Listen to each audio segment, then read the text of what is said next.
India 360 news पर मैं विजय आप सभी का स्वागत करता हूं। देश में अब तक कोविड-19 वैक्सीन की 19 करोड़ से ज्यादा डोज लगाई जा चुकी हैं और सबसे ज्यादा डोज महाराष्ट्र में लगाई गई है। स्वास्थ्य मंत्रालय ने शुक्रवार को बताया है कि देश में अब तक कोविड-19 वैक्सीन की कुल 19 करोड़ 18,69,503 डोज लगाई गई हैं और मंत्रालय के अनुसार महाराष्ट्र में सर्वाधिक वैक्सीन की 2 करोड़ 4,65,193 डोज दी गई है, जिसके बाद उत्तर प्रदेश में 1 करोड़ 58,13,654 और राजस्थान में 1 करोड़ 57,08,235 डोज दी गई है और 18 से 44 आयु वर्ग के 86 लाख से अधिक लाभार्थियों ने पहली डोज ले ली है।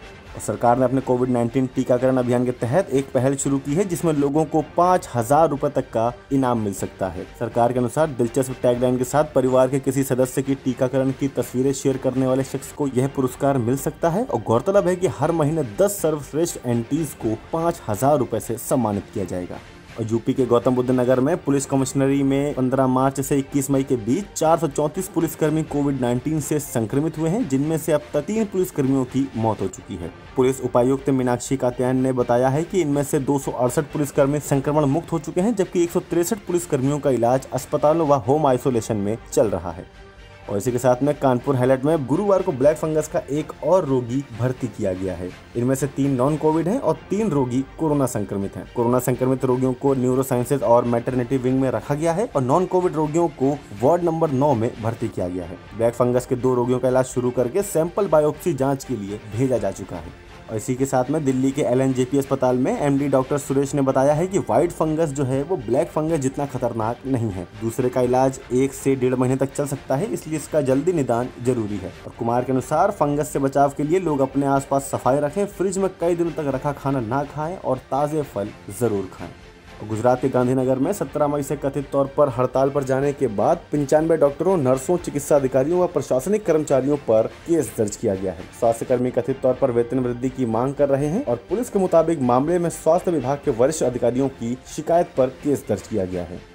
और उड़ीसा की राजधानी भुवनेश्वर में शुक्रवार को दुर्लभ खगोलीय घटना के चलते शून्य छाया वाला दिन दर्ज हुआ है और पठानी सामंत तारामंडल के डिप्टी डायरेक्टर शुभेंदु पटनायक ने बताया है कि यह घटना साल में 2 बार तब देखी जाती है जब सूरज सिर के एकदम ऊपर होता है। और पटनायक ने बताया है कि कटक में शनिवार को यह घटना दर्ज की गई है।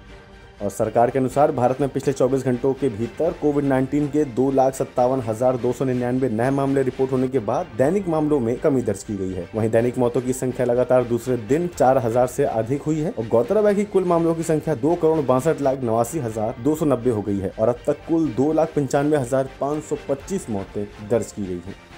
माइक्रोसॉफ्ट का इंटरनेट एक्सप्लोरर वेब ब्राउजर 26 साल के सफर के बाद रिटायर होने वाला है और 15 जून 2022 के बाद यह इतिहास बन जाएगा। बिल गेट्स की कंपनी ने इसकी आधिकारिक घोषणा कर दी है और एक्सप्लोरर के बंद होने के बाद माइक्रोसॉफ्ट एज उसकी जगह लेगा। इंटरनेट एक्सप्लोरर माइक्रोसॉफ्ट का सबसे पहला सफल ब्राउजर रहा है और इसके अलावा यह मुफ्त ब्राउजर था जिसे लोगों ने हाथों हाथ लिया और इसने इंटरनेट की दुनिया ही बदल दी।